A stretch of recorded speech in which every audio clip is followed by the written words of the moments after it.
இன்றைக்கி நம்ம கார சட்னி எப்படி செய்கிறதுன்னு பார்க்க போகிறோம். அதுக்கு இங்கே காஞ்ச மிளகா 10 எடுத்து வச்சுருக்கேன். அது கூட 50 கிராம் பூண்டு, 1 இன்ச் இஞ்சி, புளி வந்து ஒரு 10 கிராம், மல்லி இலை ஒரு கைப்பிடி, சின்ன வெங்காயம் 150 கிராம் எடுத்து வச்சுருக்கேன். அப்புறம் வந்துட்டு தாளிக்கிறதுக்கு நல்லெண்ணெய் எடுத்து வச்சுருக்கேன். அது ஒரு 2 டீஸ்பூன் போதும். அது கூட உப்பும் அப்புறம் சுகரும் எடுத்து வச்சுருக்கேன், ப்ரௌன் சுகரு. இப்போ ஒரு கடாயை சூடு பண்ணி 2 டீஸ்பூன் நல்லெண்ணெய் சேர்த்துக்கிறலாம்.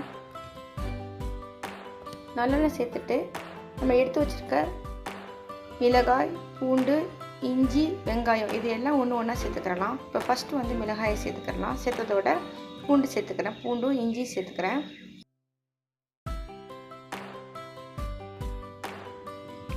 2 நிமிஷம் நம்ம லோ ஃப்ளேமில் இதை வதக்கிக்கிறலாம். வதக்கினதுக்கு அப்புறமா நம்ம எடுத்து வச்சுருக்கிற 150 கிராம் சின்ன வெங்காயத்தை கட் பண்ண வேண்டாம், அப்படியே சேர்த்துக்கிறலாம். சேர்த்து ஒரு 5 நிமிஷம் லோ ஃப்ளேமில் வதக்கிக்கிறலாம். ஏன்னா நம்ம திருப்பி வந்து சட்னியை வந்து வேக வைக்க போகிறது கிடையாது. இது தாளிச்சதோடைய பேஸ்ட்டாக அரைச்சிட்டோம்னா சட்னி ரெடி ஆயிரும். இந்த சட்னி பார்த்திங்கன்னா சப்பாத்தி, தோசை, இட்லி எல்லாத்துக்கும் பெஸ்ட்டு காம்பினேஷனாக இருக்கும். இது குறைஞ்சது 10 நாள் வரைக்கும் நம்ம ஃப்ரிட்ஜில் வச்சு சாப்பிட்லாம். ஏன்னா புளி சேர்க்கறதுனால கெட்டு போகாமல் இருக்கும். சேம் டைம் பார்த்திங்கன்னா தேங்காயும் சேர்க்கறது இல்லை. இப்போ வந்து ஓரளவு வதங்கிடுச்சு. இந்த டைம் நம்ம எடுத்து வச்சுருக்க புளி அப்புறம் மல்லி இலை இது 2ஐயும் சேர்த்துக்கிறலாம். சேர்த்துட்டு ஒரு நிமிஷம் அதே லோ ஃப்ளேமில் வந்து வதக்கி விட்டுக்கிறலாம்.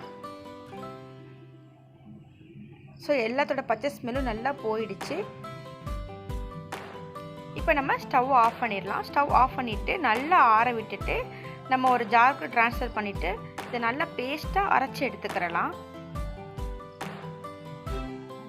பாருங்கள், இந்த மாதிரி கலர் சேஞ்ச் ஆனால் போது வெங்காயம் சரி வெள்ளைப்பூடும் சரி. இப்போ மிக்ஸி ஜாரில் வந்து நம்ம ஆற வச்சு எடுத்து வச்சுருக்கிற இந்த வெங்காயம், வெள்ளைப்பூடு இது எல்லாத்தையும் சேர்த்துக்கிறலாம்.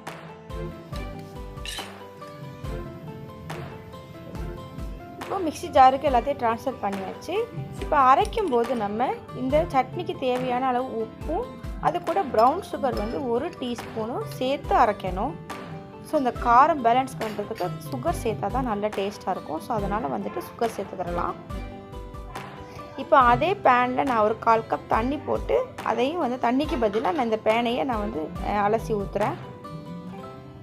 இப்போ நம்ம சட்னி அரைச்சிட்டு வந்துட்டாச்சு. பாருங்கள், இந்த மாதிரி நம்ம அரைச்சி எடுத்துக்கிறோம். இதுக்கப்புறம் நீங்கள் தாளித்து சாப்பிட்றதா இருந்தால் தாளித்து சாப்பிட்லாம். பட் நாங்கள் வந்து தாளிக்கெல்லாம் இப்படியே தான் சாப்பிட்றோம்.